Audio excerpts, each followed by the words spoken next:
श्री हरि विष्णु की जय हो। आमल की एकादशी व्रत की कथा सुनते हैं। मानधाता बोले कि हे वशिष्ठ जी, यदि आप मुझ पर कृपा करें तो किसी ऐसे व्रत की कथा कहिए जिससे मेरा कल्याण हो। महर्षि वशिष्ठ बोले कि हे राजन, सब व्रतों में उत्तम और अंत में मोक्ष देने वाले आमल की एकादशी के व्रत का मैं वर्णन करता हूँ। यह एकादशी फाल्गुन माह के शुक्ल पक्ष में होती है। इस व्रत के करने से समस्त पाप नष्ट हो जाते हैं। इस व्रत का फल 1000 गोदान फल के बराबर होता है। अब मैं आपसे पौराणिक कथा कहता हूँ, आप ध्यान से सुनिए। एक वैदिश नाम का नगर था जिसमें ब्राह्मण, क्षत्रिय, वैश्य और शूद्र चारों वर्ण आनंद से रहते थे। उस नगर में सदैव वेद ध्वनि गूंजा करती थी तथा पापी, दुराचारी तथा नास्तिक उस नगर में कोई नहीं था। उस नगर में चैत्रथ नाम का चंद्रवंशी राजा राज्य करता था। वह अत्यंत विद्वान तथा धर्मी था। उस नगर में कोई भी व्यक्ति दरिद्र व कंजूस नहीं था। सभी नगरवासी विष्णु भक्त थे और आबाल वर्द, स्त्री पुरुष सभी एकादशी का व्रत किया करते थे। एक समय फाल्गुन मास के शुक्ल पक्ष की आमल की एकादशी आई। उस दिन राजा, प्रजा तथा बाल वर्द सबने हर्षपूर्वक व्रत किया।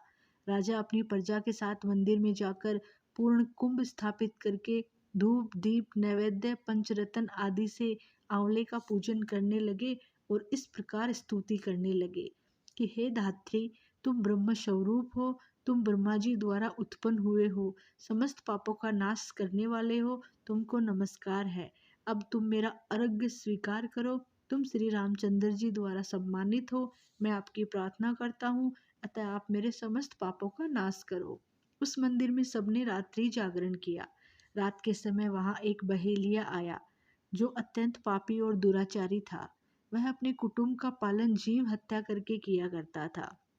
भूख और प्यास से अत्यंत व्याकुल वह बहेलिया इस जागरण को देखने के लिए मंदिर के एक कोने में बैठ गया और विष्णु भगवान तथा एकादशी महात्म्य की कथा सुनने लगा।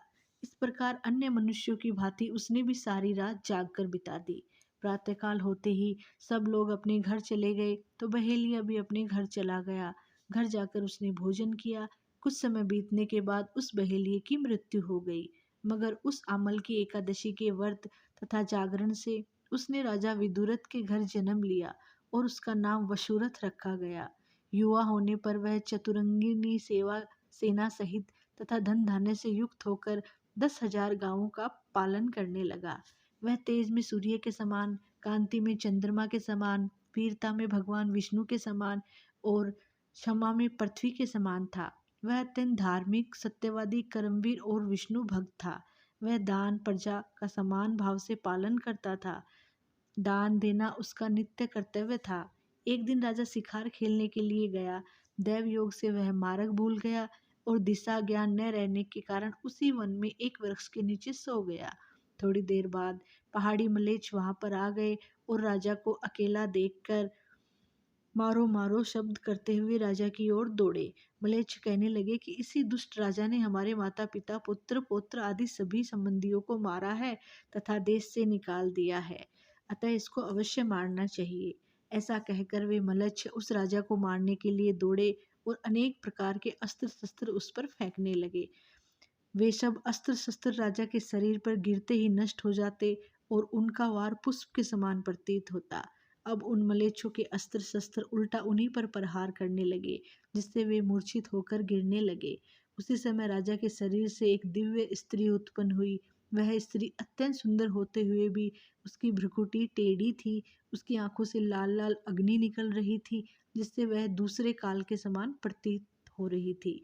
वह स्त्री मलेच्छों को मारने दौड़ी और थोड़ी ही देर में उसने सब मलेच्छों को काल के गाल में पहुंचा दिया। जब राजा सोकर उठा तो उसने मलेच्छों को मरा हुआ देखा और कहा कि इन शत्रुओं को किसने मारा? इस वन में कौन मेरा हितैषी रहता है? ऐसा विचार कर ही रहा था कि आकाशवाणी हुई, हे राजा, इस संसार में विष्णु भगवान के अतिरिक्त कौन तेरी सहायता कर सकता है? इस आकाशवाणी को सुनकर राजा अपने राज्य में आ गया और सुखपूर्वक राज्य करने लगा। महर्षि वशिष्ठ बोले, हे राजन, यह आमल की एकादशी के व्रत का प्रभाव था। जो मनुष्य इस आमल की एकादशी का व्रत करते हैं वे प्रत्येक कार्य में सफल होते हैं और अंत में विष्णु लोक को जाते हैं। भगवान विष्णु आप सब पर अपनी कृपा बनाए रखें। आमल की एकादशी व्रत की आप सभी को शुभकामनाएं। श्री हरि विष्णु की जय हो।